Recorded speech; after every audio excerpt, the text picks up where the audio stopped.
but it has turned out to be the best idea we've ever had.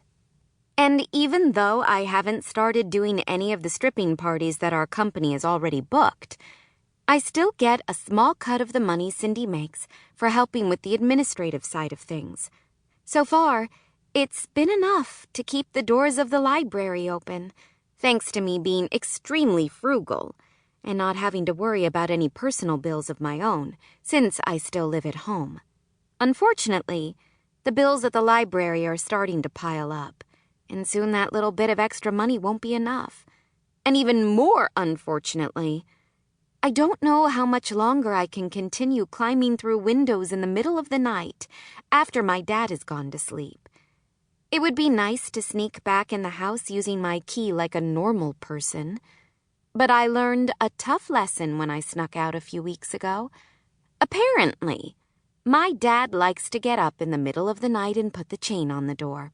After sleeping in his car in the garage until he woke up to get the morning paper, and then sneaking back in when he was taking a shower, I thanked God he didn't also make sure all the windows were locked during his nighttime safety check. With one last big push from Ariel, and using every muscle in my body, I managed to make it up and over the windowsill, falling into a heap onto the hardwood floor of the dining room. The thumping noises of my arms, legs, and hip hitting the floor sound as loud as a shotgun going off in the quiet room.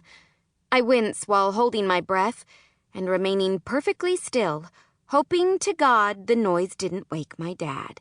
"I broke a nail, you asshole!" Ariel's shout from outside has me scrambling up on my knees and quickly flinging my head out the window to look down at her while she continues cursing and staring at her hand. "Will you keep it down? You're going to wake the neighbors and my dad," I whisper-yell back to her.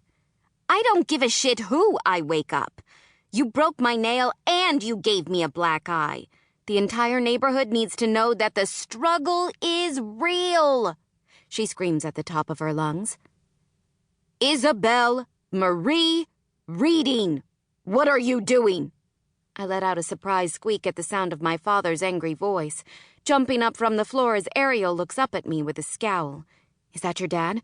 Pull me through the window so I can give him a piece of my mind. That old-ass I cut off Ariel's shouting by quickly slamming the window closed and whirling around to face the man across the room, whom I have never seen looking so angry. He's wearing a pair of flannel pajama bottoms and a rumpled t-shirt, his salt and pepper hair all askew on top of his head, and the sight of him makes me visibly wilt.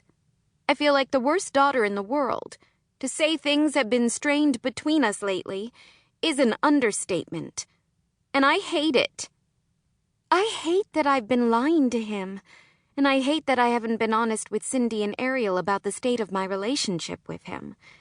He's always been the most important person in my life, but some things you just can't discuss with your own father, regardless of how close you are, and that's taken its toll. How am I supposed to tell him that he's smothering me when he's spent his entire life taking care of me, being a father and a mother to me since my mother died a few years after I was born? How am I supposed to tell him that I want to spread my wings and fly, have fun and make stupid choices like a normal woman in her 20s, and most importantly, fall in love? How am I supposed to explain to him that I can't fall in love unless I kiss a whole bunch of frogs? And I can't exactly kiss those frogs or do any other naughty things I'd like to do with frogs if he's constantly monitoring everything I do. Afraid I'm going to get taken advantage of or hurt? I need to live my life and do something different and exciting. I've tried so many times to tell him that I'm a grown woman and I need to do grown woman things, but it never comes out right.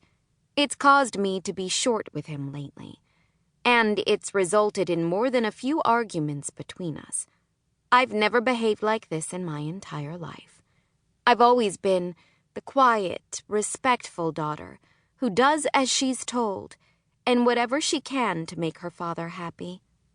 It's all just gotten so exhausting lately. I've lived my life in black and white.